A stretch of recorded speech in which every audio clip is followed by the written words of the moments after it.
बारिश मुझे कभी भी पसंद नहीं थी, क्योंकि जब भी मैं बारिश देखता हूँ मुझे वो मेरी सारी बैड मेमोरीज याद आने लगती है जो मेरे साथ बारिश के वक्त ही हुई थी। एक नहीं, कई वर्स्ट मेमोरीज़ है, जैसे कि मेरा ब्रेकअप का बारिश में होना, मेरे डैड का एक्सीडेंट बारिश में होना। इनफैक्ट मैंने अपने डैड का फेस भी नहीं देखा है कि वो कैसे दिखते थे, क्योंकि उस वक्त मैं बहुत छोटा था जब उनका एक्सीडेंट हुआ था बारिश में टायर स्लिप करने की वजह से।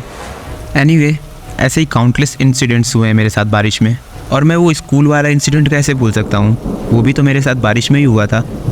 हर रोज़ स्कूल के बाद 2 स्टूडेंट को रुककर क्लासरूम साफ़ करना होता था, और उस दिन मेरी और मेरे फ्रेंड की बारी थी।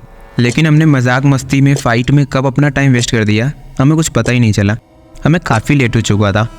इतने में जब हमारी नज़र विंडो की तरफ गई तो वहाँ बिजली चमक रही थी और काफ़ी डार्क वेदर हो गया था। बारिश स्टार्ट नहीं हुई थी, तो मैंने और मेरे फ्रेंड ने डिसाइड किया कि हम लोग जल्दी से स्कूल से निकल जाते हैं।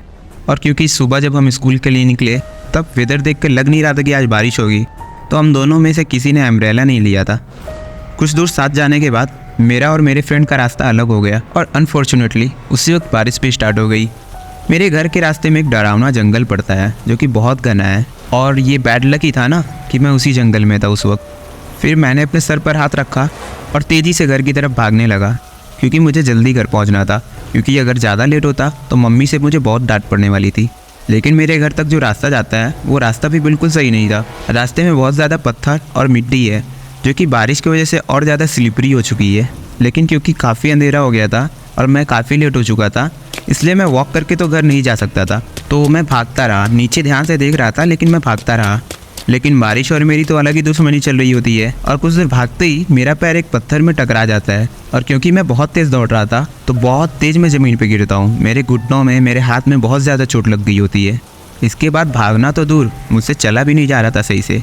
लेकिन कैसे भी मैं वॉक करते करते एक बरगद के पेड़ के नीचे पहुँचा। ये मेरे गाँव का काफ़ी पुराना बरगद का पेड़ है। मेरे गाँव वाले यहाँ पर अक्सर पूजा करने आते हैं। मैंने सोचा इतनी तेज़ बारिश हो रही है, अगर मैं इतनी तेज़ बारिश में धीरे धीरे वॉक करके घर जाऊँगा तो मेरी सारी बुक्स भीग जाएंगी और मम्मी से मुझे और ज़्यादा डांट पड़ेगी। तो मैंने इसी पेड़ के नीचे रुकना सही समझा और मैं जाके पेड़ के नीचे बैठ गया। मुझे बहुत ठंडी भी लग रही थी और काफ़ी ज़्यादा दर्द भी था मेरे हाथों और पैरों में। मेरे काफ़ी देर वेट करने के बाद भी बारिश स्लो होने का नाम ही नहीं ले रही थी, और मैं बहुत परेशान हो गया था कि आज मैं घर कैसे जा पाऊँगा। फिर मैंने डिसाइड किया कि अब मैं यहाँ और नहीं रुक सकता, मुझे कैसे भी घर पहुँचना होगा। इतने में मैंने नोटिस किया 2 पैरों को मेरी तरफ आते हुए। फिर मैंने देखा एक आदमी अम्ब्रेला लेके मेरी तरफ आ रहा था। उसका अम्ब्रेला काफ़ी ओल्ड फैशन लग रहा था, जो कि एक लकड़ी का बना हुआ था।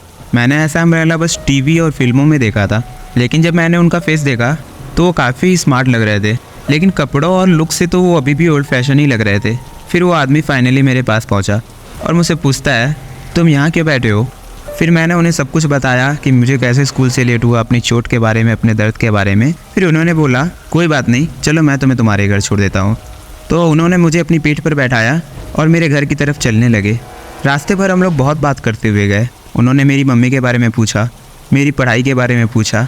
हमने पूरे रास्ते में बहुत सारी बातें की, और बात करते करते पता भी नहीं चला कि कब मेरा घर आ गया। उस वक्त मैंने ये भी सोचा कि मैंने तो इन्हें अपना घर बताया भी नहीं, फिर ये मेरे घर तक कैसे लेके आ गए मुझे। और मैंने तो उनका नाम भी नहीं पूछा, और इतने में कि मैं उनसे कुछ पूछ पाता, जैसे मैं पीछे घूमा वो तो गायब हो चुके थे, दूर दूर तक कहीं दिखाई नहीं दे रहे थे। मुझे रात भर सही से नींद नहीं आई, यही सब सवालों की वजह से, कि वो इंसान कौन था और उसे मेरा घर कैसे पता था और वो अचानक कैसे गायब हो गया।